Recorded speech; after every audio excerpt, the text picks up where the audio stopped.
Hello friends, आपका अपने YouTube channel Rohit science में स्वागत है। चलिए आज हम बात करते हैं बाल विकास के विषय में। इसके पहले हमने 2 चैप्टर पढ़ा दिया है। आज हम तीसरे चैप्टर के बारे में अध्ययन करेंगे। इसमें 2 चीजें आती हैं, एक व्यक्तित्व आता है और दूसरा आता है व्यक्तित्व भिन्नता। तीसरे चैप्टर का आपका नाम है व्यक्तित्व एवं व्यक्तित्व भिन्नता।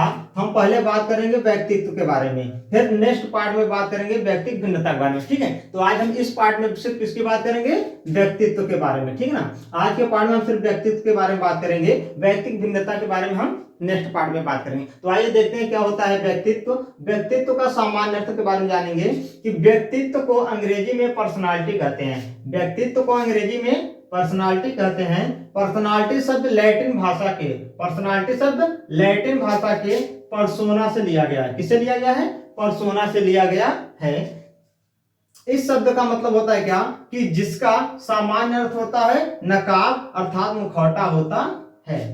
अर्थात व्यक्तित्व को अंग्रेजी में पर्सनालिटी कहते हैं। पर्सनालिटी शब्द लैटिन भाषा के पर्सोना शब्द से लिया गया है, जिसका सामान्य अर्थ होता है नकाब अर्थात मुखौटा। ठीक है, चलिए आइए देखते हैं। अब हम इसके बारे में बात करेंगे परिभाषा। व्यक्तित्व की परिभाषा क्या होती है? तो वैलेंटाइन के अनुसार, किसके अनुसार? वैलेंटाइन के अनुसार व्यक्तित्व जन्मजात और अर्जित प्रवृत्तियों का योग होता है।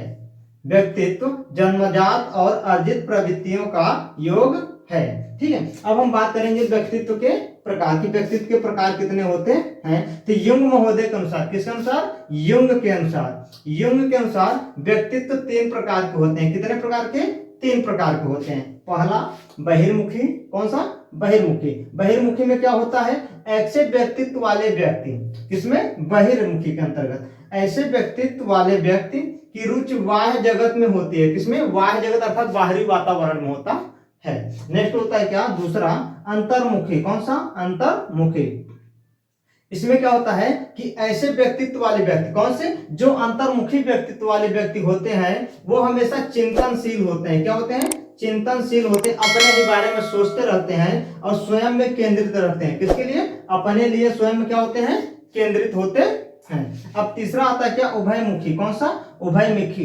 इसमें हम बात करेंगे उभयमुखी में ऐसे व्यक्तित्व वाले व्यक्ति में दोनों प्रकार के गुण पाए जाते हैं। कौन से दोनों प्रकार के? एक बहिर्मुखी वाला और दूसरा अंतर्मुखी वाला। दोनों प्रकार के गुण पाए जाते हैं किसमें? उभयमुखी वाले व्यक्तित्व में। ठीक है ना। अब उसके बाद हम बात करते हैं क्या कि व्यक्तित्व के कारक क्या क्या होते हैं। जो व्यक्ति का व्यक्तित्व होता है उसके कितने कारक होते हैं? तो व्यक्तित्व निर्धारण के 3 कारक होते हैं। कितने कारक होते हैं? 3 कारक होते हैं। पहला जैविक कारक, दूसरा मनोवैज्ञानिक कारक और तीसरा वातावरणीय कारक। कौन सा? वातावरणीय कारक। ठीक है, अब हम बात करेंगे मापन की विधि, मतलब कि व्यक्तित्व मापन की। किसकी? व्यक्तित्व मापन की विधि। ठीक है ना, व्यक्तित्व मापन की विधि कितनी होती है?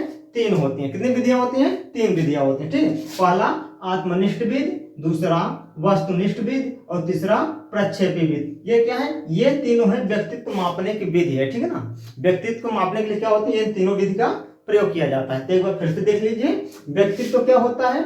व्यक्तित्व को अंग्रेजी में पर्सनालिटी कहते हैं। पर्सनालिटी शब्द लैटिन भाषा के, पर्सनालिटी शब्द लैटिन भाषा के पर्सोना शब्द से लिया गया। किससे लिया गया है? पर्सोना शब्द से लिया गया है, जिसका सामान्य अर्थ होता है नकाब अर्थात मुखौटा होता है।